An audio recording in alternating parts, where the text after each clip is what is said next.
Assalamualaikum warahmatullahi wabarakatuh. Salam damai sejahtera untuk kita semuanya, saudara menteri dan jajaran. Mereka tuh nangis kemarin di sini yang P3K. Dari dapil saya bahasa Inggris. English Proficiency Index Indonesia, Mas Menteri, itu rendah. Ada 5 level, kita level rendah menjelang sangat rendah. Salah satunya mungkin karena juga English itu bukan menjadi bahasa kedua tapi menjadi bahasa asing. Nah, itu diperparah dengan saat ini kita tidak mengakomodir membuka formasi guru Inggris SD, tapi level SMP. Nah, nasibnya memang akhirnya kayak saya, bahasa Inggrisnya berpasir-pasir karena belajarnya baru SMA, gitu ya. Padahal kita tahu kita mau jadi tuan rumah G20. Nanti kalau ketemu sama Xi Jinping, sama Putin, sama Biden pasti ngomongnya pakai bahasa Inggris juga gitu loh, Bapak Presiden kita. Nah, hal-hal seperti ini menurut saya tolong ada prioritas. Kalau boleh ya, saya nggak tahu di dapil lain, di DKI jangan nunggu tahun 2023 lah. Dibukalah tahun ini ya, supaya mereka juga merasa bahwa ada keperpihakan dari kita. Saya rasa itu Bu Pimpinan, terima kasih atas tambahan 30 detik. Wassalamualaikum warahmatullahi wabarakatuh. Merdeka. Waalaikumsalam. Dan selanjutnya Pak Asya Sidot. Terima kasih pimpinan. Assalamualaikum warahmatullahi wabarakatuh. Shalom, selamat siang, salam sejahtera untuk kita semua. Om Swastiastu, Namo Buddhaya, salam kebajikan. Pimpinan yang terhormat serta seluruh anggota Komisi 10, baik yang hadir fisik maupun yang virtual.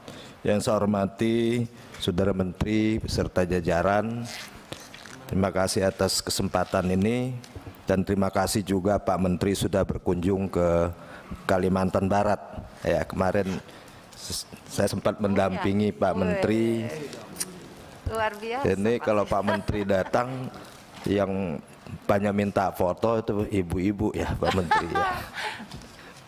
Baik, ada 3 hal yang ingin saya sampaikan. Pertama, berkaitan dengan P3K, guru-guru P3K yang ternyata tidak segampang yang kita pikirkan. Jadi seperti tadi disampaikan oleh Pak Perdi, 39 kali rapat kita mulai dari bulan Januari 2020 sampai terakhir 3 November 2022 ini ya, banyak kendala-kendala, masalah-masalah, tapi kalau saya simpulkan masalahnya justru ada di daerah Pak Menteri. Nah, karena itu saya punya usulan.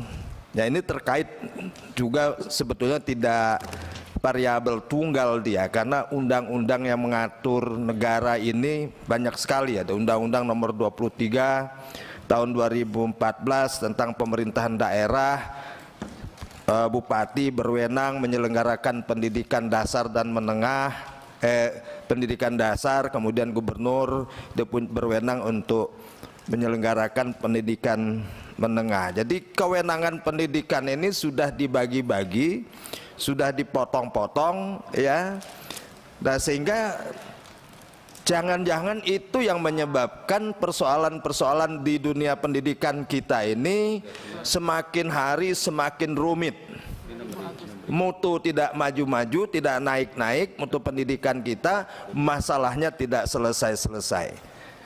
Masalah P3K saja, ya kita lihat tadi dari pemaparan Ibu Dirjen, ini masalahnya paling banyak itu ada di daerah yang udah diajukan formasinya tiba-tiba dibatalkan, kemudian diajukan lagi. Semua bupati, gubernur, wali kota mengatakan kami tidak ada dana untuk mengangkat guru-guru P3K ini. Nah, karena itu pemikiran saya, guru ini harus mendapat perlakuan secara khusus ya.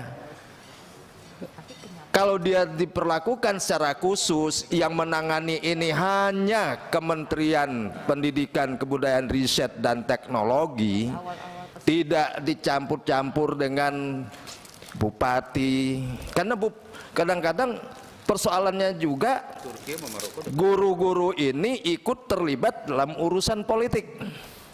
Guru yang tidak dukung bupati yang terpilih, ya udah dulu dari kepala sekolah digantikan dengan yang lain dan seterusnya dan seterusnya. Jadi tidak akan pernah maju-maju dunia pendidikan kita seperti itu. Nah, karena itu usulan saya, Pak Menteri, ini mungkin tugas kita bersama juga. Guru ini harus diberi status khusus hanya pegawai pusat. Sekarang ini kan pegawai daerah, Pak Menteri, diangkat oleh bupati. Nah, karena itu ya banyak eksesnya. Nah, gajinya juga dari pusat. Sehingga tidak ada alasan lagi bupati, wali kota, gubernur mengatakan kami tidak ada uang untuk bayar gaji P3K. Nah, harusnya minimal mulai dari P3K ini statusnya harus penggajiannya itu dari pusat. Ya, saya dengar kemarin Pak Menteri sudah ada rencana begitu ya, Pak Menteri ya. Mudah-mudahan. Ya, artinya dari anggaran 500 triliun lebih anggaran pendidikan yang diperintahkan oleh Undang-Undang Dasar dan Undang-Undang, 20% dari APBN harusnya kan paling tidak 30-40% itu ke Kementerian Pendidikan untuk mengurus pendidikan di negeri ini. Jadi dibagi-bagi, nah akhirnya tidak ada yang bisa menjamin bahwa pendidikan kita bisa naik. Jadi statusnya sampai dengan penempatannya, rekrutmennya dari kementerian. Terima kasih, mungkin itu aja pimpinan. Assalamualaikum warahmatullahi wabarakatuh. Assalamualaikum warahmatullahi wabarakatuh. Selamat siang dan salam sejahtera untuk kita semua. Ini presentasi ini bagus. Kalau kita ini fair, kalau yang bagus kita bilang bagus, Mas Menteri. Kalau yang jelek ya kita juga harus akui jeleknya. Kalau yang bagus itu prestasi bagus lah. Gitu. Seakan-akan presentasi tadi itu tidak ada masalah atau masalahnya kecil-kecil. Saya bingung. Kalau misalnya kecil-kecil, untuk apa guru-guru itu datang ke sini ya? Kemarin, baru kemarin guru-guru juga datang ke sini. Bahkan PGRI Jawa Timur itu menyebut kita anggota Komisi 10 sebagai malaikat. Pak, malaikat itu menyeimbangi setan. Setan itu menyeimbangi malaikat, manusia menyeimbangi sesama manusia. Kalau kami malaikatnya, siapa setannya? Saya nggak terima kami dianggap malaikat. Menurut saya kita masuk manusia lah sama-sama, nggak ada lagi makhluk lain di sini. Itu mereka minta tolong Komisi 10 untuk memperjuangkan mereka segala macam persoalan, teknis persoalannya. Di Gorontalo, para guru itu membaca bahasa Indonesia sudah bukan dari kiri lagi, dari kanan. Guru tidak tetap dibaca tetap tidak guru. Pegawai tidak tetap dibaca tetap tidak pegawai. Nah, mereka kerjakan ke kami, entah ke Facebook saya, entah ke WA, semuanya begitu. Kami ini jadi tempat, maaf ya, tempat keluhan, kadang-kadang juga jadi tempat macam-macam yang, aduh saya nggak biasa sebut itu, segala macam. Kita harus terima keluhan masyarakat. Itu rakyat sampai, kalau sampai biasanya Pak Mas Menteri, politik, Mas Menteri ini politik, jabatannya jabatan politik, sekjen jabatan birokras. Jabatan politik itu kata Kubilai Khan, apapun yang dibikin sebagus apapun, pada akhirnya kita akan tergantung penilaian berdasarkan perspektif orang. Mas Menteri dengan segala macam prestasi yang tadi itu, saya prihatin juga. Persepsi orang itu agak berbeda. Kami juga apalagi nih anggota DPR. Sebaik apapun ada lovers, ada haters. Dan kami terima itu, taken for granted. Udahlah, begitu.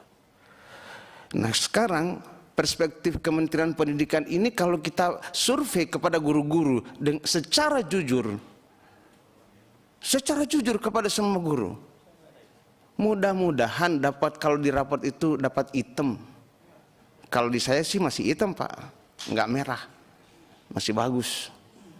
Walaupun nggak, ya yang penting lulus gitu. Mas Menteri, saya mengungkapkan ini bukan karena ya nothing personal here. Gitu. Kita DPR adalah penyeimbang pemerintah, begitulah konstitusi kita.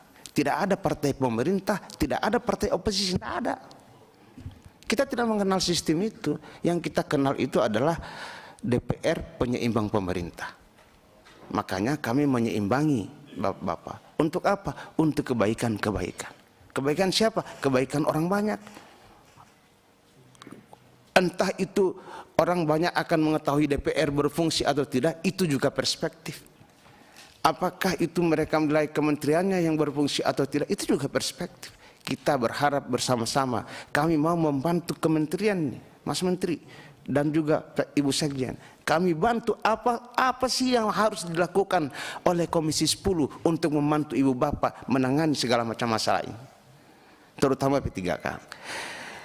Terakhir pimpinan, RDP atau raker ini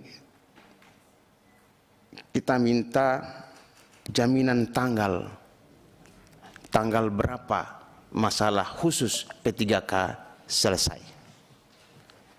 Itu harus ada tanggalnya. Nanti setelah tanggal itu perspektif lagi, bikin raport. Semua orang seluruh Indonesia akan bikin raport menurut perspektifnya masing-masing. Ada yang hitam, ada yang merah, terserah lah. Gitu. Tapi kita minta tanggal kapan ini dijamin selesai. Karena kita ini perdebatannya ini, kalau sama menteri itu perdebatannya filosofis, bukan perdebatan teknis. Teknis sama birokrasi aja. Gitu. Nah, itu yang kita minta itu selesai supaya kita bisa maju gitu loh. Perdebatannya menjadi lebih tinggi gitu. Kalau ini kita ditarik-tarik ke bawah terus kan masalah aja. Demikian pimpinan, wallahul muwaffiq ala aqwamit thoriq. Wassalamualaikum warahmatullahi wabarakatuh. Waalaikumsalam. Silahkan Prof. Johar Arifin. Terima kasih pimpinan.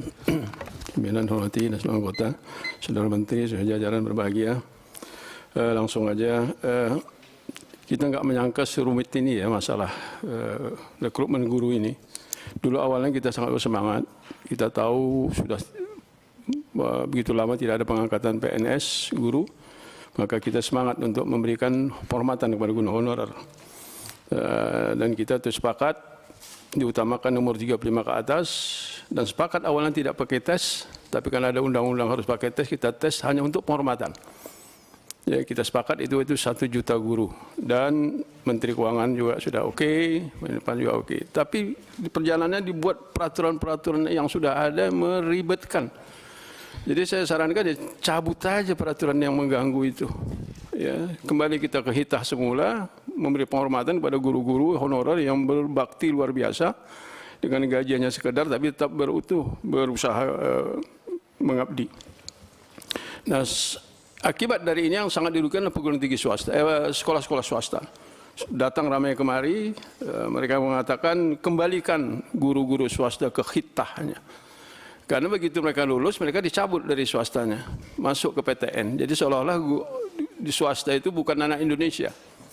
Yang di sekolah negeri lah ada anak Indonesia, maka di sanalah dibanyakkan. Ini sangat tidak adil bagi sekolah-sekolah swasta. Assalamualaikum warahmatullahi wabarakatuh, Mas Menteri dan jajaran yang saya hormati, pimpinan dan anggota Komisi 10. Langsung saja, ini kesempatan yang paling baik, meskipun mungkin beberapa hal sudah tersampaikan juga mungkin dan juga diikuti acara-acara di Komisi 10, tetapi tidak seluruhnya tercover karena waktunya juga sempit-sempit. Yang pertama, permohonan ini supaya ada pembenahan Dapodik. Jadi catatan atau yang terjadi itu di lapangan, Dapodik ini sangat mengganggu dan bahkan akan berakibat menyingkirkan beberapa orang yang mestinya berhak menjadi tidak berhak, sebaliknya yang tidak berhak kemudian malah mengambil haknya orang. Jadi ini di mananya perlu ditelusuri karena 2021 terbukti bahwa dengan data apakah itu dipalsukan atau apa, tetapi P3K itu ada pegawai bank atau yang baru resign kemudian buruh pabrik dan sebagainya terbukti itu masuk di ini diterima P3K. Kemudian juga keluhan bahwa P1 yang sudah jelas dia ngajar di beberapa kelas dan berlama, tetapi kemudian kalah dengan ini kasus yang terakhir ya, karena ada beberapa ditengarai bahwa ada kepala sekolah yang memberikan mengajari mereka, kemudian dibuatkan SK dan seterusnya itu yang ini karena menurut Kemendikbudristek bahwa 1 hari saja mengajar itu dia punya hak untuk menjadi guru begitu kira-kira. Nah ini kan mengalahkan yang lain semua. Mungkin regulasinya perlu dibenahi, tetapi juga awalnya dari Dapodik. Kemudian ada juga ini yang P1, P2, P3 ini P3K ya. Sekali lagi saya menyampaikan karena ini yang aktual dan terus-menerus itu. Saya tidak ngitung jumlah pertemuan kita, tetapi ini problematika kita, saya kira harus dicarikan jalan keluar. Saya terima kasih Bu Nunu, meskipun PLT dan saya sudah memberikan masukan sebaiknya PLT-nya dibuang saja, sehingga lebih kokoh, lebih bertanggung jawab. Dan saya juga kalau misalnya mengadvokasi ini Pak Bu Nunu tidak bisa mengatakan bahwa saya kan sekedar hanya PLT gitu, tidak bisa begitu. Kasus Brebes ini kan 538, terima kasih sudah diselamatkan karena memang ada demo juga, dan kita juga mengawal supaya ke Kemenpan RB, tetapi kan juga belum selesai nih. Jadi supaya diinput kembali karena sudah di take down itu sehingga hilang, dan mengembalikan lagi saya kira bukan perkara yang ini sederhana, karena tidak hanya Kemenpan RB tetapi ada BKN dan ada Kemendikbud ini. Nah, juga dari 538 itu masih ada 49 kalau nggak salah yang tidak tercover juga. Nah, ini juga supaya diperhatikan, artinya tidak kemudian menyisakan masalah baru. Itu masalah Brebes yang ini ternyata saya dapat, tapi lewatnya IG, lewat Instagram, bahwa Kota Padang itu punya kasus yang sama dan mengajukan ke Kemenpan RB dan ditolak, tetapi Brebes diterima. Ini kan tidak bisa begitu. Mohon maaf, bukan Kemendikbudristek, tetapi karena terkait, jadi saya sampaikan ini untuk kemudian ini kan jurisprudensi, ini pembenaran. Jadi Brebes diterima, kemudian Kota Padang sebelumnya tidak diterima. Nah ini mohon ya, karena yang saya kan mitranya Kemendikbudristek, yang mengawal di sana kan Kemendikbudristek. Jadi ya kami titip kepada Bu Nunu untuk berarti Kota Padang juga diusahakan. Bukan dapil saya, tapi karena ini Pak Brebes kok Brebes kok berhasil. Nah kami sebelumnya padahal kasusnya hampir sama gitu. Kemudian yang lain, ada beberapa regulasi yang harus dilakukan sekarang. Misalnya kepala sekolah itu sekarang menurut Kemendikbudristek sekarang adalah syaratnya guru penggerak. Nah kemudian guru penggerak itu usianya 50 tahun. Nah kan ada yang sebelumnya itu ada daerah-daerah yang belum memenuhi persyaratan karena belum pelatihan dan seterusnya. Ada masa transisi mestinya. Nah, masa transisi ke kepala sekolah ini sudah. Saya paling contoh kasus di dapil saya. Itu kepala sekolah sudah, tapi pengawas sekolah belum. Dengan alasan memang belum prioritas. Karena kepala sekolah kalau tanpa kepala sekolah tidak jalan. Tapi kalau tanpa pengawas kan tetap jalan. Tetapi kalau kemudian ini sudah lama, sekian lama, tapi tanpa pengawas sekolah ini juga berbahaya. Jadi saya mohon maaf di dapil saya ada kabupaten yang istiqomah nomor 35 dari 35 kabupaten kota indeks pembangunan manusianya. Nah, ini kan nomor satunya adalah pendidikan setelah kesehatan dan daya beli. Jadi itu kemudian yang sudah masuk ke sini, jadi saya tidak bisa menyebut satu-satu. Tadi sudah disebutkan oleh Mas Putra, Nababan sebagiannya karena menghadap ke sini. Terus ini intinya saya kira mendesak pemerintah pusat penyiapan formasi pengangkatan guru ASNP 3K ini untuk memasukkan guru ini, terutama ini tadi yang belum disebut misalnya PKWU misalnya apa namanya itu guru prakarya kewirausahaan yang di dalamnya itu ternyata disebut satu-satu itu ada guru IPA, guru biologi dan seterusnya. Kok namanya PKWU ini? Guru bahasa Inggris tingkat SD tadi sudah disebut sama Pak Mas Putra, guru pendidikan jasmani, guru pendidikan Pancasila kewarganegaraan, guru pendidikan agama Islam, guru disabilitas dan tenaga kependidikan sesuai dengan kebutuhan daerah. Kemudian tadi pesan dari Pak Adrianus itu adalah intinya mereka menyampaikan bagaimana supaya Pemda ini sama dengan kebijakan di sini, bagaimana caranya. Ini kan nggak bisa saling lempar.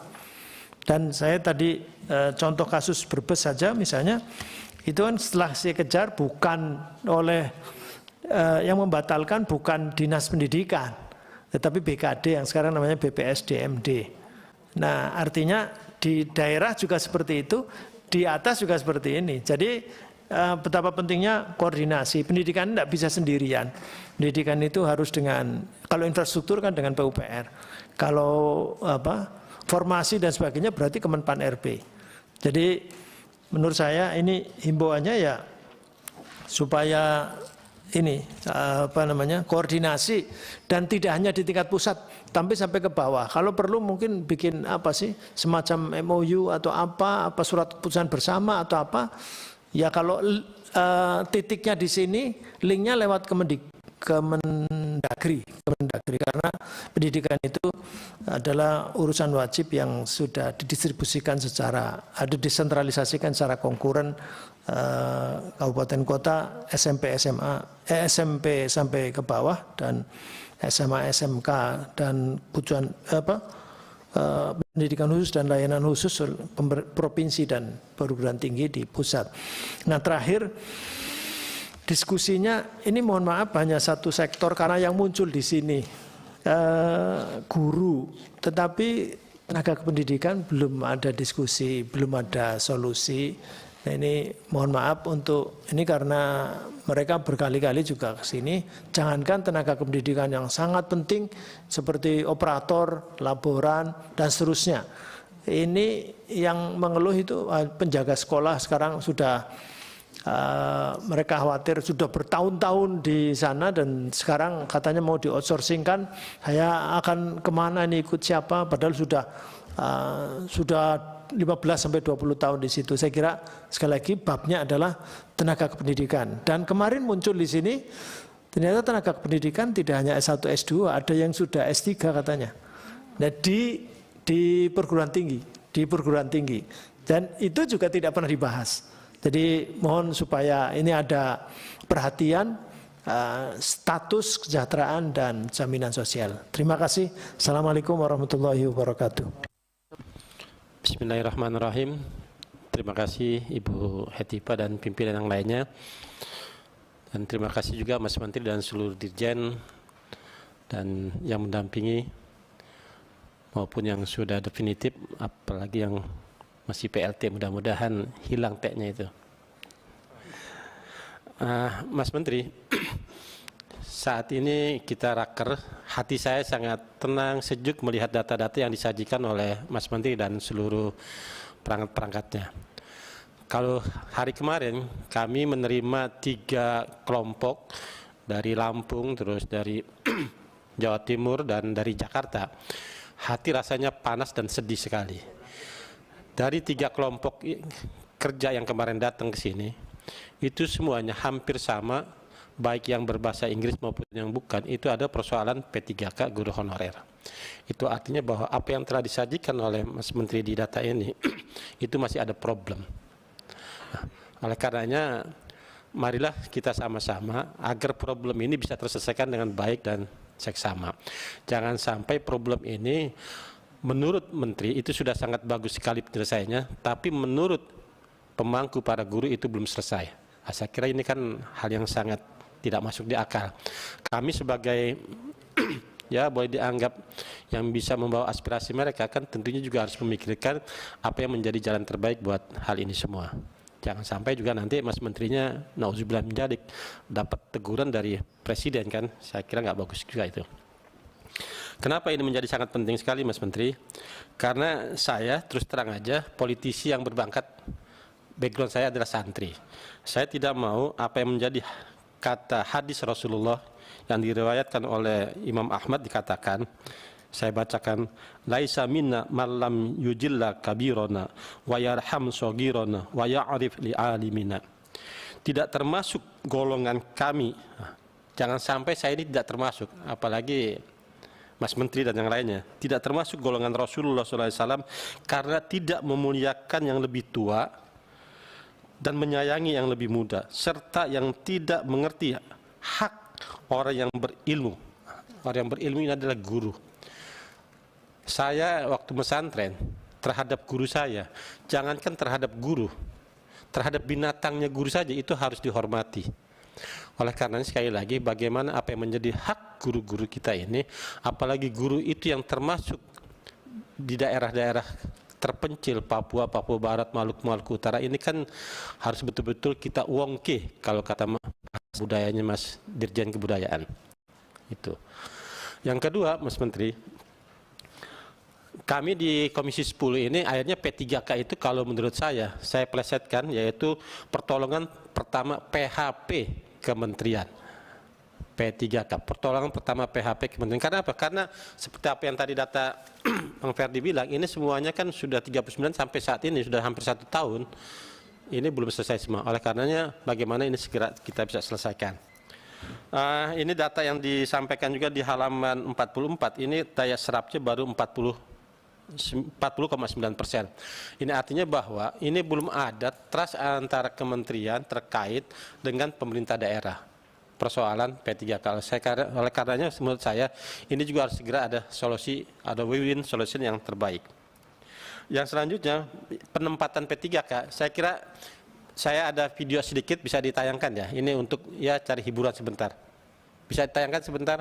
Saya tempo hari berkunjung ke sekolah ini sekolah luar biasa.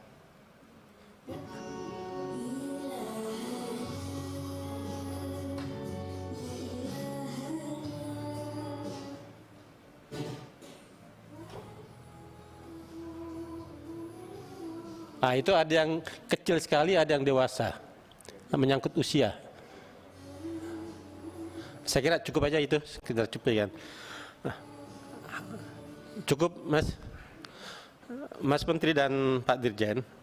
Ada harapan dari mereka bahwa penempatan guru P3K ini, khususnya yang sekolah SLB, itu tetap bisa mengajar di sekolah asal. Kenapa? Karena sekolah SLB ini, gurunya tidak hanya sebatas perlu pintar dan cerdas. Perlu ada kesabaran khusus, ada ketelitian khusus, ada kemandirian khusus untuk mendidik para siswa yang berkebutuhan khusus itu. Kalau gurunya dipindahkan, mereka harus mencari guru baru, ini sangat kesulitan. Nah, itu pesan dari mereka. Assalamualaikum warahmatullahi wabarakatuh. Selamat siang, salam sejahtera kepada kita semua. Om Swastiastu, Namo Buddhaya, salam kebajikan. Yang saya hormati pimpinan beserta seluruh anggota DPR RI Komisi 10. Yang saya banggakan Mas Menteri beserta seluruh jajarannya. Pada kesempatan yang berbahagia ini, saya ingin menyampaikan beberapa hal. Tentunya bukan mengulang apa yang disampaikan oleh teman-teman, tetapi memang ini menjadi suatu hal yang harus menjadi catatan kita bersama. Salah satunya adalah berkenaan dengan guru P3K. Kita berharap guru P3K ini memang bisa ada waktu yang jelas kapan kita bisa menyelesaikan semua permasalahan ini, karena kita ketahui bahwa tahun ini adalah tahun yang paling besar guru-guru yang akan pensiun.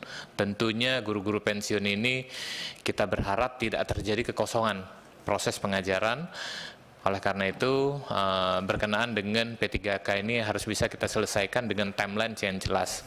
Kemudian juga berkenaan dengan guru P3K yang tadinya kita lihat di data ini banyak sekali belum diusulkan untuk pengangkatannya oleh kepala daerah.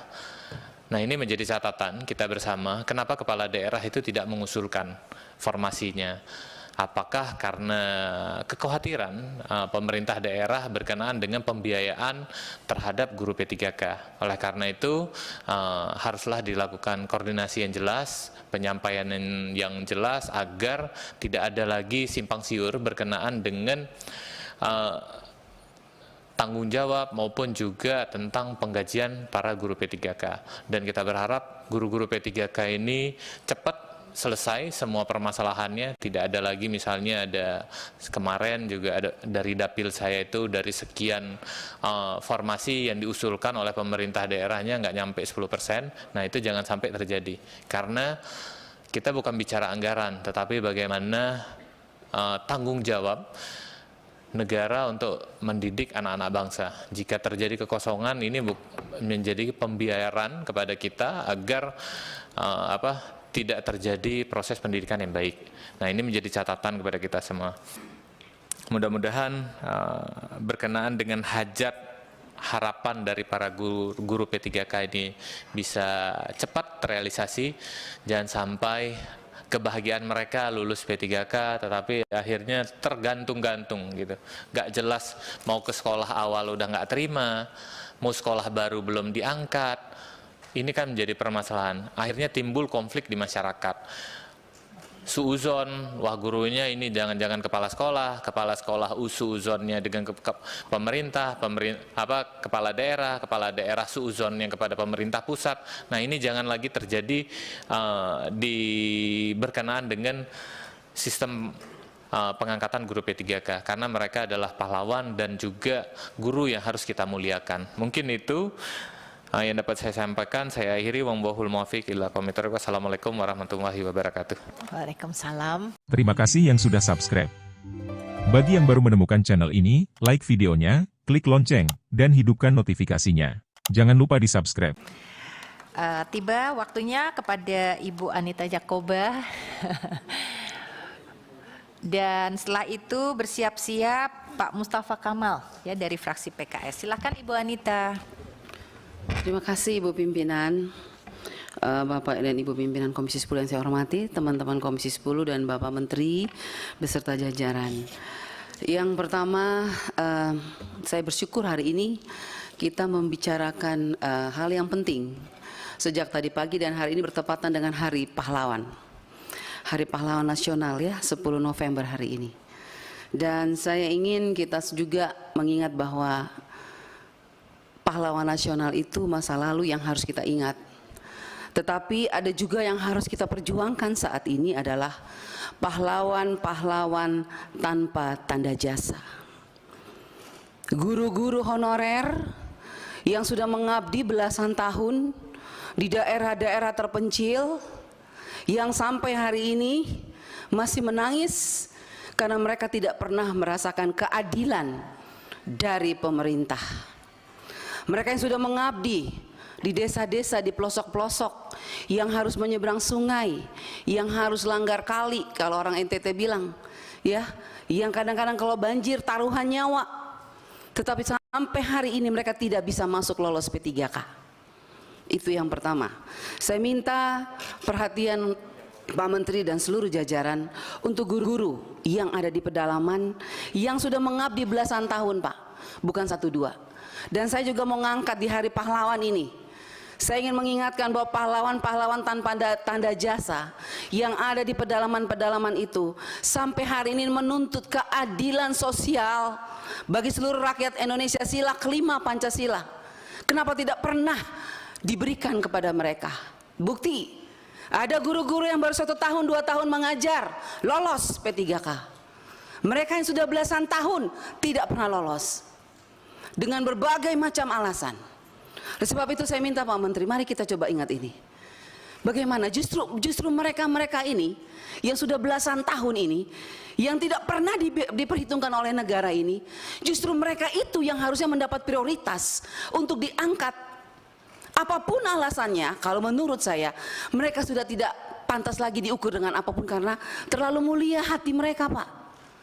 Mereka tidak pernah berhitung-hitung dengan gaji. Tapi ketika ada P3K yang ditawarkan oleh pemerintah 1 juta, kenapa sampai hari ini mereka tidak pernah lolos?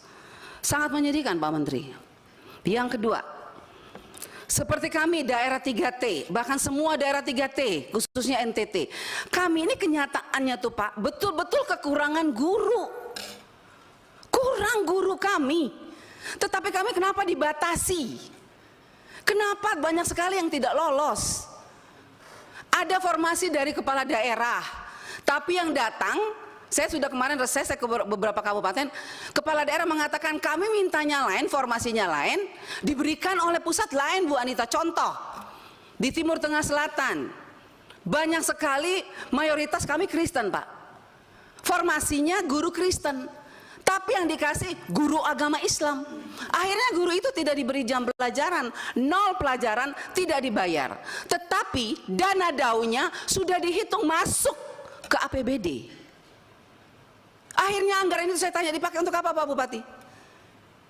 Ya begitulah Bu Anita. Nah ini makanya saya minta Inspektorat Jenderal, Pak Menteri tolong Ibu, mana Ibu? Inspektorat Jenderal mana Ibu? Ini kita tolong lihat deh ya. Ini ada beberapa daerah yang dana daunya sudah ditransfer. Bu Sekjen, Pak Menteri saya masih bicara. Jadi ada beberapa daerah yang dana daunya itu sudah ditransfer ke APBD dan sudah jelas angkanya itu saya lihat untuk P3K, tetapi tidak diangkat oleh Pemdanya. Formasinya ditutup sampai hari ini. Contoh di Kabupaten Kupang, Nusa Tenggara Timur, Kota Kupang di Nusa Tenggara Timur, Pak. Kota Kupang ibu kota provinsi saja 400 tenaga P3K yang kategori 1 itu, yang P1 itu 2021 Pak. Sampai hari ini sudah terima SK tapi tidak diangkat. Saya mau tanya Pak, ini mana Ibu Nunu? Setelah SK, sebelum SK ada nomor induk katanya. Setelah itu SK, harusnya kan mereka diangkat. Tapi sampai hari ini Bu, mereka tidak diangkat. Dan saya lihat, saya ikutin terus perkembangannya. Kenapa tidak diangkat? Uangnya sudah ada. Bahkan sekarang 2023 ditambah lagi anggarannya. Saya bingung ini. Ini prinsip penganggaran P3K yang ditransfer dari Menteri Keuangan ke daerah tuh pakai prinsip yang mana ya? SK dulu baru ditransfer uangnya, artinya kalau sudah ada SK berarti mereka harus diangkat. Tapi kok ini sudah ada SK alasannya NIK, padahal NIK itu dasar pembuatan SK. Ini pemerintah daerah bolak-balik ini. Saya minta tolong nanti Ibu Inspektor Jenderal kita apabila perlu Pak Menteri dan Bu Nunu, kalau tadi saya senang sekali Bu Nunu bilang ada kenaikan 42% setelah rakor. Coba Bu, sekarang saya ajak nih kementerian kita rakor di daerah. Ya, jadi jangan hanya kementerian rakor dengan para bupati, gubernur di daerah selesai. Guru-guru honorer tidak tahu di bawah. Saya mengajak Pak, mari Bapak Ibu yang ngurusin P3K, kita rakor di daerah. Dudukan kami anggota DPR RI dengan bupati dan gubernur dan panitia seleksi nasional. Kita pengen tahu sebetulnya persoalannya di mana. Orang anggarannya ada, tapi kenapa pemerintah daerah tidak mau angkat? Alasannya apa? Dana dau kurang. Setelah kita lihat daunya nggak kurang, berlebihan malah. Nah ini persoalan. Jadi saya minta ini Bu, contoh ya Kota Kupang, Kabupaten Kupang. Kita segera turun kita lihat. Mereka tuh sangat gelisah saat ini karena apa? Lulusan-lulusan yang passing grade 2001 nih kita bilang. Padahal sekarang kita sudah mau tentukan anggaran 2022, 2023, tapi 2001 belum selesai. Selesaikan dulu 2021. Lolos passing grade sangat banyak, tapi dicuekin oleh daerah. Pertanyaan saya kepada Pak Menteri, Anda sebagai Menteri Pendidikan yang punya guru, tenaga honorer yang kita tahu bahwa NTT itu sangat membutuhkan tenaga guru. Persoalannya Pak Menteri kok diam aja ya? Minta maaf Pak Menteri. Kalau menurut saya Anda hanya diam, Anda hanya sibuk urusan secara nasional. Lihat dong ke daerah. Ini banyak guru-guru yang lulus passing grade Pak menangis. Karena apalagi Bu, mereka dengar katanya tanggal 13 ini ditutup ya Bu Nunu ya. Ditutup Mereka bilang, Ibu kalau sudah ditutup maka nasib kami seperti apa? Kami harus tunggu tahun depan lagi. Kalau daftar tahun depan lagi turun dari P1 ke P2 lagi. Padahal mereka lulus sekarang nih. Nah jadi saya minta tolong Pak, kalau bisa untuk kita selesaikan masalah di daerah, saya minta untuk tanggal pendaftaran yang batas tanggal pendaftaran pendataan ini tanggal 13 saya minta diperpanjang. Kita selesaikan masalah, kita jangan lompat nggak jelas Pak. Saya minta diperpanjang, bila perlu Bu pimpinan, melalui pimpinan, saya minta Bu kita harus undang tuh Panselnas tuh. Duduk Bu kita bicara bagaimana sih mereka transfer uang. Kok enak sekali bupati, gubernur dan segala macam. Kalau kita undang susah sekali mereka, tapi itu uang negara, uang pusat yang harus kita awasi untuk tenaga P3K yang kita perjuangkan di sini. Kita capek berteriak di sini, mereka menangis di sana. Siapa yang diuntungkan di sini? Harusnya yang diuntungkan adalah guru-guru honorer, bukan pemerintah daerah atau siapapun yang terlibat di dalamnya. Oleh sebab itu saya mohon Ibu pimpinan kita harus segera panggil tuh Panselnas, panggil tuh BNPAN RB, Menteri Keuangan. Apa dasarnya mereka transfer? Sekarang mau saya dengar Bu, sudah ini awal tahun ini ditransfer lagi untuk P3K, tapi diangkat-angkat enggak. Terus uang ini untuk siapa? Terus siapa yang mengawasi uang ini? Terus tangisan air mata P3K yang sudah lolos passing grade, siapa yang harus menghapus air mata mereka itu siapa? Kalau bukan kita sebagai wakil rakyat, kalau bukan Anda sebagai menteri, siapa? Hanya kita yang bisa. Jadi mari Bapak Menteri, saya minta kita bergandengan tangan, kita hadapi persoalan ini bersama. Kita turun ke daerah, kita tunjukkan sama P3K bahwa kita di pusat sudah berjuang. Siapa yang mempersulit mereka di daerah? Kalau memang bupati mengatakan dana daunnya kurang, suruh mereka buka. Berapa kebutuhan mereka setiap tahun? Ada tambahan atau tidak? Kalau ada tambahan ya itu untuk P3K. Apalagi sekarang P3K untuk 2023 dananya dikunci. Walaupun kuncinya terlambat. Karena 2021 itu tidak terkunci. Ini penting Bapak Ibu. Jadi sebetulnya yang kita ngomong dari tadi ini persoalan sudah ada Bu.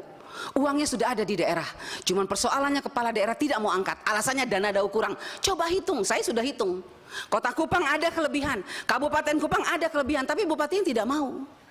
Nah ini, jadi saya bilang kita harus sama-sama. Dan saya minta Pak Menteri menjadi fokus Pak Menteri untuk menyelesaikan ini. Supaya Bapak juga jangan terlalu beban bahwa memang kesalahan bukan hanya pada pusat. Di daerah juga ada, mari kita selesaikan bersama. Makanya saya usul rakor di daerah, ajak kami anggota DPR RI. Biar jelas, clear. Bila perlu dudukin itu DPR Provinsi, DPRD Kabupaten. Supaya mereka tahu ini uang APBN yang berubah jadi APBD. Yang tidak bisa mereka pakai seenaknya. Khusus untuk P3K. Yang saya dengar, banyak permainan di daerah sekarang. Itu dana P3K dimainkan oleh mereka.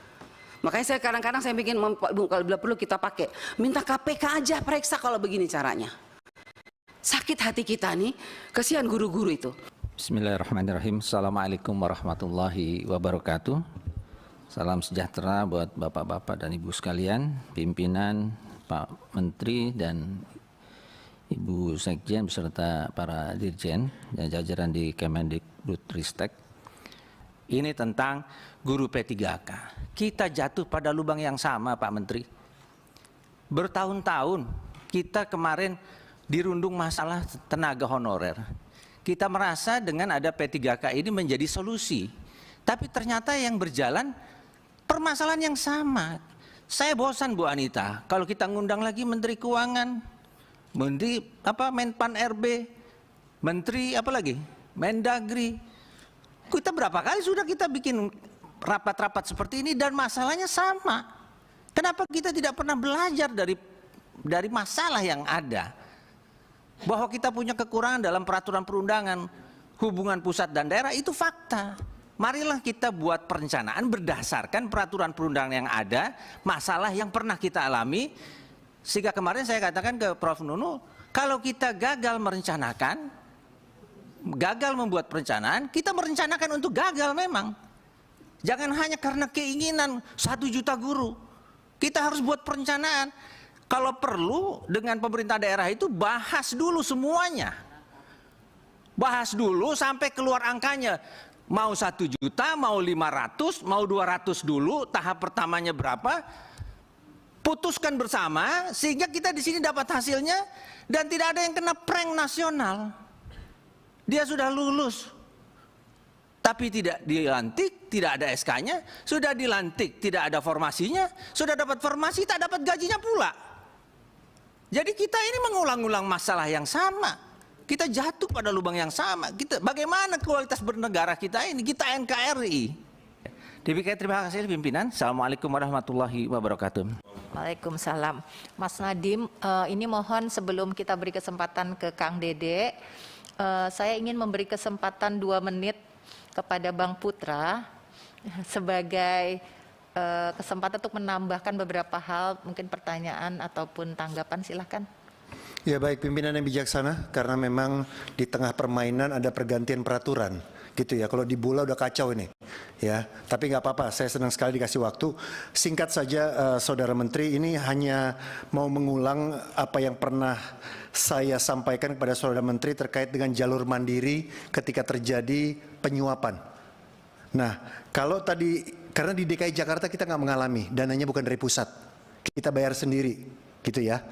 Saya mau mendesak agar kementerian dalam konteks pembayaran gaji P3K maupun tunjangannya itu ditransfer langsung kepada gurunya. Jangan lewat kepala daerah lagi atau lewat pemerintah daerah. Stop di situ. Tidak ada lagi seperti dana BOS. Ya, sebelum pandemi dana BOS kita langsung ya, kita direct langsung kepada sekolahnya, satuan pendidikannya, dan berhasil. Bahkan belanjanya pun daerah 3T bisa sama dengan Indonesia Barat. Nah, untuk ini saya agak ironis juga mendengarkan berbagai masalah ini, dan kemarin waktu pas kita keterima guru salah satu teman anggota dewan menyampaikan bahwa earmark itu ternyata kita pikir selama ini earmark yang ada di timbangan keuangan di sini dari Kemenq. Saya yang mendesak kepada beliau untuk segera menulis surat kepada seluruh wali kota, bupati, dan gubernur, dan besoknya beliau langsung menulis surat. Itu dari kami di sini, saya langsung yang menyampaikan, besoknya ditulis surat itu, saya pikir itu udah aman. Ternyata terjemahan earmark itu bukan berarti maksudnya alokasi langsung diterima oleh gurunya. Nah, ini kan testimoni dari Bu Anita kan luar biasa ini. Nah, ini yang menurut saya harus segera kita transfer langsung pada gurunya, kepada penerimanya. Jangan belok-belok seperti dana BOS, direct langsung. Kita bikin terang benderang seperti jalur mandiri. Nah, best practice ini kan sudah dibacakan tadi dalam pencapaian ya. Ini yang menurut saya untuk mengurangi apa yang diderita oleh teman-teman guru-guru yang P3K, tolong langkah-langkah ini mungkin bisa segera dilakukan. Itu aja tambahannya, Ibu Pimpinan. Terima kasih. Wassalamualaikum warahmatullahi wabarakatuh. Mas Menteri, Ibu Sesmen dan seluruh jajaran, mohon izin saya virtual. P3K, ya tolong mungkin benar-benar dicarikan solusi. Terutama mereka P1 yang udah lulus itu, jadi ini kan kasihan banget mereka itu. Dan kemudian juga saya reses di Simelu misalnya, mereka di sekolahnya nggak ada formasi, jadi mereka sehingga tidak bisa ikut. Sementara ada aturan Menpan RB gitu. Jadi ini yang sudah kami jelaskan juga kepada Prof. Nuno beberapa waktu yang lalu. Nah, kami benar-benar ingin adanya solusi sebagaimana dulu di awal Mas Menteri memberikan angin segar kebahagiaan terhadap 1 juta guru untuk pengangkatan sebagai P3K, tapi kemudian persoalan demi persoalan ini betul-betul harus benar-benar benang kusut ini diulur agar benar-benar bisa berproses dengan cukup baik sehingga kita juga bisa memberikan kepastian kepada mereka. Ini penting gitu. Satu hal kita ingin memberikan kebaikan, ternyata kita justru menambah masalah bagi mereka, dan terutama kami ketika turun ke daerah ini menjadi masalah besar bagi kami, dan juga kami juga nggak tega gitu asal melihat mereka. Dan kemudian kemarin juga ketika tidak ada formasi dipastikan mereka berair mata, itu benar-benar saya tuh rasanya nggak bisa tidur memikirkan hal-hal seperti itu karena benar mereka sudah berjuang untuk bangsa ini. Jadi mungkin itu yang bisa kami sampaikan karena waktu yang sangat terbatas ini. Terima kasih Bu Etiva, terima kasih semuanya, terima kasih Mas Menteri. Assalamualaikum warahmatullahi wabarakatuh. Waalaikumsalam. Prof. Maliki silahkan, Prof. Dari fraksi Partai Amanat Nasional. Assalamualaikum warahmatullahi wabarakatuh. Yang saya hormati Ibu Hetiva pimpinan Komisi 10, rekan-rekan anggota Komisi 10, Mas Menteri, dan seluruh jajarannya. Apakah suara saya bisa didengar dengan baik? Bagus, bagus. Oh ya, Lanjut.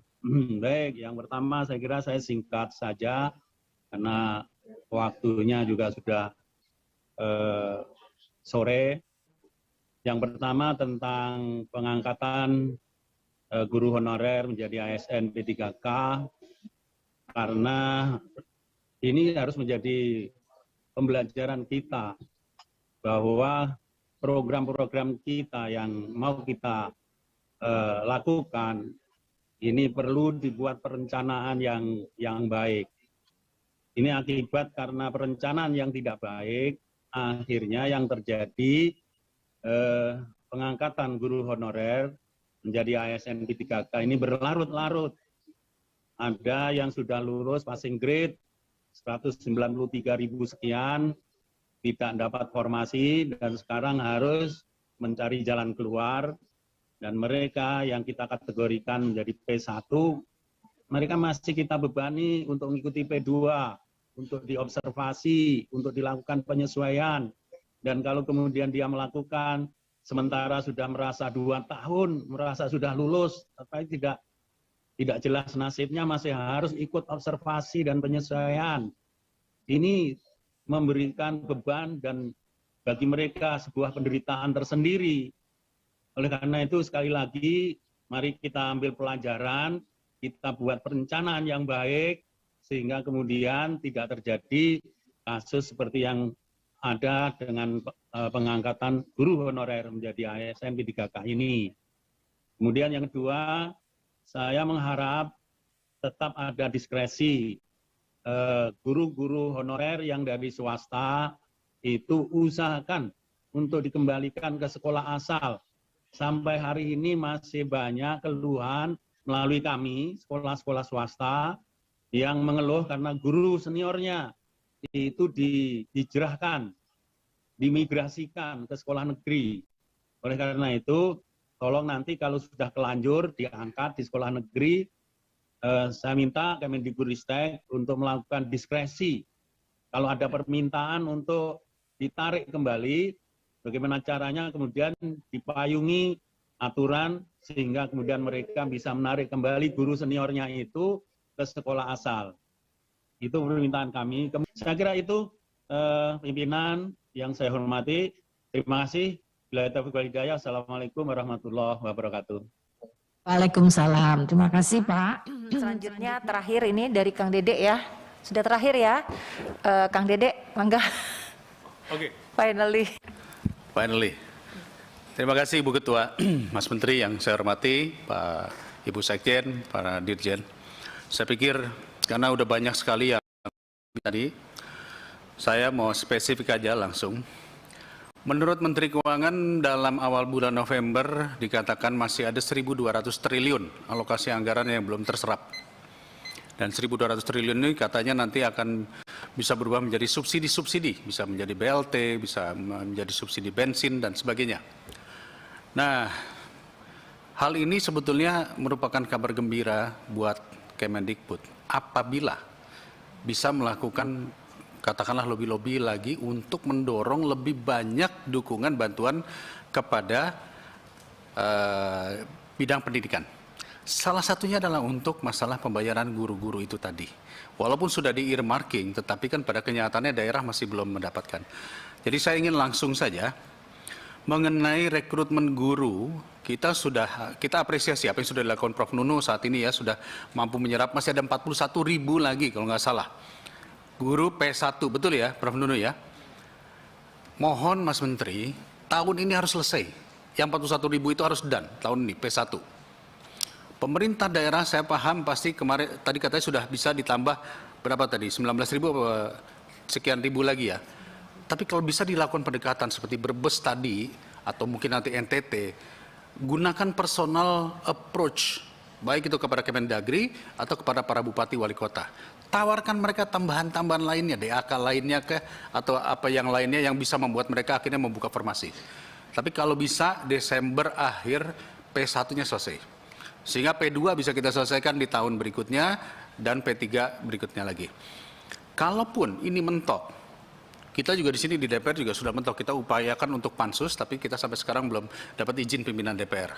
Maka kalau boleh saya mohon kepada Mas Menteri, coba berkoordinasi dengan Wakil Presiden, agar Wakil Presiden ini bisa menjadi tim percepatan perekrutan P3K.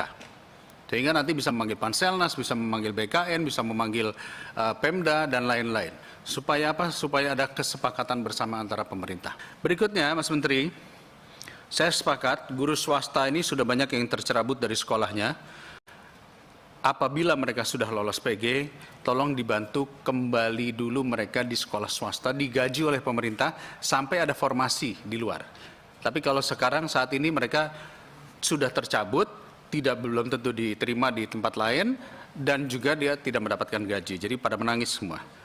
Mungkin itu saja Ibu Ketua yang bisa saya sampaikan, tetapi yang poin paling penting adalah upayakan Desember akhir ini yang 41.000 itu bisa bisa selesai. Dengan segala kewenangan dan kemampuan yang dimiliki Mas Menteri ataupun juga pemerintah dalam hal ini mungkin berbagai stakeholder di pemerintah. Terima kasih, saya kembalikan kepada Ibu Ketua. Assalamualaikum warahmatullahi wabarakatuh. Waalaikumsalam. Jadi kita sudah mendengarkan cermat banyak catatan-catatan penting, pertanyaan, permintaan, desakan, tapi juga selain itu banyak semangat motivasi yang diungkapkan, termasuk opsi-opsi solusi yang barangkali bisa dipertimbangkan oleh Mas Menteri jajaran, dan ada beberapa yang mungkin sangat banyak ini yang berkomentar ya tentang PIP, tentang P3K, baik itu menyangkut SK, formasi anggaran, kemudian soal perguruan tinggi, khususnya yang dikeluhkan oleh perguruan tinggi swasta, ada soal dana yang diblokir 1,8 triliun itu, dan banyak lagi. Silahkan mungkin dipilih mana yang terpenting untuk diberikan jawaban atau klarifikasi singkat, penjelasan, dan nanti jika tidak bisa seluruhnya dikemukakan pada pertemuan ini, bisa diberikan tambahan penjelasan secara tertulis. Silahkan Mas Menteri. Terima kasih Bu Pimpinan. Saya akan coba menjawab beberapa pertanyaan secara garis besar, lalu sisanya akan kami jawab melalui tertulis yang lebih spesifik. Tadi ada masukan dari Pak Putra mengenai bahasa Inggris. Ini sedang menjadi diskusi internal kami. Kalau saya bisa pilih mungkin satu hal yang sudah pasti akan menguntungkan anak di masa depan, itu adalah bahasa Inggris, Pak Putra. Itu benar-benar nggak ada ruginya, ya. Akan selalu menambah prospek ekonomi, kemungkinan pekerjaan dan lain-lain. Yang kami sedang perdebatkan dan diskusikan secara internal adalah apakah bagaimana caranya kita meningkatkan kapasitas SDM pengajar bahasa Inggris kita. Karena misalnya untuk memaksa misalnya seluruh SD harus sekarang wajib bahasa Inggris, itu bisa saja pengaturannya itu sangat mudah. Masalahnya adalah apakah ada cukup pengajar, dan apakah pengajar yang sekarang mengajar pun di SMP dan SMA itu kompetensinya mencukupi untuk bisa benar-benar melatih bahasa Inggris. Jadi itu mungkin yang sedang kami diskusikan. Sebenarnya kami sudah meeting berkali-kali Pak Putra. Nanti kalau sudah ada yang lebih spesifik, mungkin kami akan beritahukan seperti apa rencana kami untuk bahasa Inggris. Tapi ini sudah 1 tahun ini kita mencari celah bagaimana agar bahasa Inggris bisa menjadi satu fokus yang lebih kuat lagi. Tadi saya rasa hampir terima kasih dan saya apresiasi banyak sekali masukan mengenai proses P3K. Tentunya saya ingin pertama mengucapkan bahwa dari kami tidak pernah kami merasa bahwa ini adalah proses yang sempurna. Kita ada banyak sekali tantangan dalam proses P3K ini. Ini yang paling mengambil waktu bukan hanya Dirjen GTK, tapi hampir seluruh tim Kemendikbudristek berupaya pagi siang malam untuk menyelesaikan permasalahan ini. Permasalahan ini juga sangat rumit karena ada berbagai banyak pihak dan dependensi daripada setiap langkah yang harus kita lakukan. harapan besar saya adalah bahwa kita semua bersabar dan beroptimis, karena dengan segala kegaduhan yang ada dan proses yang sudah terjadi, dan saya mengerti pasti banyak yang juga masih kecewa di luar, tetapi kenyataannya sampai akhir ini hampir 600.000 guru honorer akan menjadi P3K yang sudah menerima formasi, dan mayoritas daripada itu akan menerima gajinya. Seperti tadi disebut datanya, yang belum menerima gaji itu sebenarnya proporsi yang cukup kecil. Saya mendengar juga banyak sekali permintaan dan desakan untuk bisa mensentralisasi pengangkatan guru P3K dan juga transfer gajinya langsung dari pusat. Tadi saya mendengar dari banyak anggota permintaan melakukan ini. Ini tentunya akan menjadi suatu wacana yang kami bawa dari meeting ini, dari raker ini kami akan bawa dan diskusikan, dan telah kami diskusikan dan akan terus kami coba lihat apa solusi yang bisa dihasilkan, berdiskusi dengan Kemenpan RB dan juga dengan Kemenq dengan ide yang dibahas hari ini mengenai bagaimana cara untuk menyelesaikan masalah formasinya. Tentunya saya tidak bisa menjamin apakah ini akan terjadi apa tidak, tapi yang sudah pasti akan kami coba angkat wacana ini kepada kementerian-kementerian lain yang berkait. Memang permasalahan utama saya sama Bu Anita, sama-sama frustrasi pada saat turun ke berbagai macam daerah, suka bingung padahal sudah menjelaskan berkali-kali bahwa bukan hanya anggaran itu sudah dipagu, tapi banyak Pemda mungkin yang belum sadar bahwa kalau anggaran itu tidak digunakan, itu akan diasumsi bergilir ke tahun berikutnya.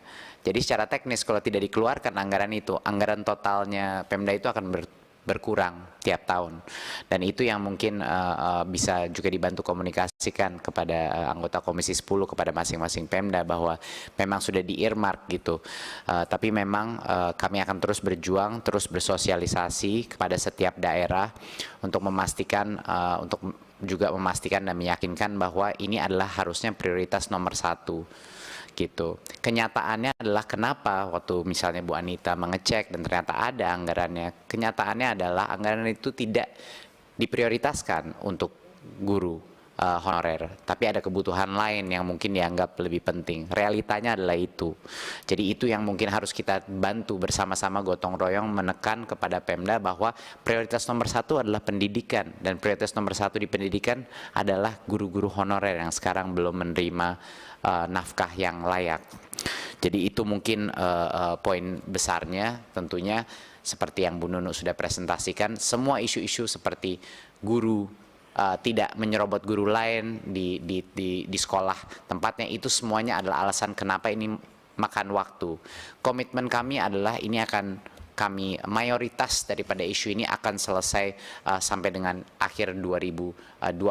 Kami akan usahakan apa yang kita bisa selesaikan di tahun ini, tetapi ini adalah proses yang terus berjalan, Bapak Ibu. Jadi mohon bersabar.